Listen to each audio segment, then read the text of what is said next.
আমি রাইডার ভাই আছি আপনাদের সাথে। আশা করি আপনারাও সবসময় আমার পাশে থাকবেন। আপনাদেরকে দেখাবো আরব আমিরাতের বিভিন্ন জায়গায় আমরা কিভাবে ফুড ডেলিভারি করি, কত কষ্ট করে আমরা বাইক রাইডার করে মানুষের ঘরের ফুড ডেলিভারি নিয়ে যাই। আশা করি সবসময় পাশে থাকবেন। আজকে আপনাদের সামনে একজন প্রবাসী বাবার গল্প বলবো। বাবার ভিডিও কলের গল্প। রফিক সাহেব নামের একজন প্রবাসী শ্রমিক, বয়স 50 ছুঁই ছুঁই।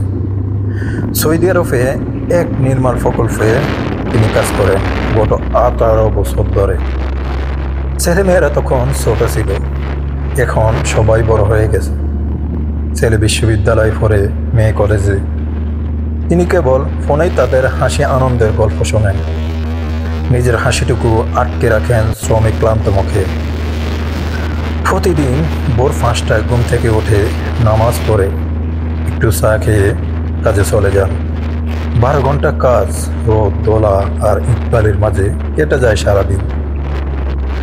থাকার জায়গাটা ছোট একটা কামরা, 6 জন মিলে ভাগাভাগি করে থাকেন। সেখানে নেই কোনো আরাম, নেই শান্তি, তবুও স্বপ্ন দেখেন সন্তানদের হাসি মুখ ফুটাতে। একদিন কাজ থেকে ফিরে ক্লান্ত শরীরে মোবাইল খুলে ভিডিও কলে ছেলে মেয়েদেরকে মুখ দেখতে চাইলেন। মেয়েটি হাসি মুখে বলল, আব্বু, আজ আমি কলেজে একটা কবিতা আবৃত্তি করেছি, তুমি কি শুনবে? চোখ ভিজে এলো রফিক সাহেবের। বললেন, শোনাবি মা, শোনাবি? তোর আব্বু সারাদিনের কষ্ট তো তোর হাসি মুখ দেখেই বলে যায়। মেয়েটি কবিতা আবৃত্তি করলো। কবিতা হচ্ছে প্রবাসীদের জীবন নিয়ে একটা কবিতা।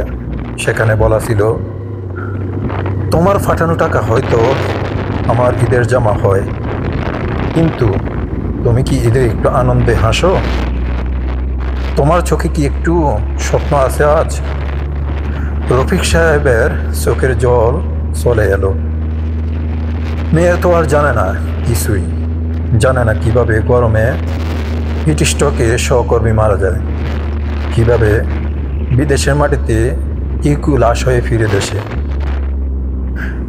রফিক সাহেব ছেলেটা বলল, আব্বু, তুমি কবে দেশে আসবে? এবার না এলে আম্মু খুব কষ্ট পাবে, তোমার শরীরও তো ভালো যাচ্ছে না। রফিক সাহেব একটু চুপ করে থাকেন, তারপরে ধীরে বলেন, বাবা, আর একটু কষ্ট করলে ঋণটা শোধ হয়ে যাবে, বাড়ির কাজটা শেষ হবে ইনশাআল্লাহ, তখন আমি ফিরবো দেশে ইনশাআল্লাহ। কিন্তু সেই ফিরে আসার আগেই একদিন হঠাৎ করে ফোন আসে রফিক সাহেবের রুমমেটের কাছ থেকে। ভাইজান, রফিক ভাই তো আর নেই। সকালে কাজ করতে গিয়ে হঠাৎ পড়ে যায়, অ্যাম্বুলেন্স আসার আগেই দুনিয়া থেকে বিদায় নিয়ে চলে যায়। পুরো ঘর জোরে কথাটা শুনে হাহাকার চলে আসে। সবগুলো মানুষ যেন স্তম্ভ হয়ে যায়। অজরে ঝরতে থাকে তাদের চোখের পানি। একদিকে ছেলে কান্না করে, আরেক দিকে মেয়ে, অন্যদিকে স্ত্রী, আবার বাবা মা হাউ মাউ করে কাঁদতে থাকে। সেই ছেলেটা যে জীবনের সবচেয়ে সুন্দর সময়টা দেশের বাইরে কাটিয়ে গেল পরিবারকে একটু ভালো রাখার আশায়, তার নিজের জীবনের শেষটা হলো একা পরদেশে অজানা একটা মাটিতে। বাড়িটা তৈরি হলো, মেয়েটারও চাকরি পেয়ে গেল, ছেলে বিয়ে করলো, কিন্তু প্রতিটা উৎসবে, প্রতিটা ছবিতেই একটা শূন্যতা থেকে যায়, বাবা নেই। বাবা আর কোনোদিনও আসবে না, কারণ বাবা তো ওদের সুখের জন্য নিজের স্বপ্নের, নিজের সুন্দর জীবনটা শেষ করে দিয়েছে প্রবাসী মাটিতে। এই গল্পে শুধু রফিক সাহেবের নয়, এই গল্প হাজারো রফিকের গল্প, যারা পরে সুখের আশায় নিজের সব সুখ বিসর্জন করে দেয়। প্রবাসীদের এই ত্যাগ, এই কষ্ট আমাদের হৃদয় গহীনে বয়ে চলা এক নীরব কান্না।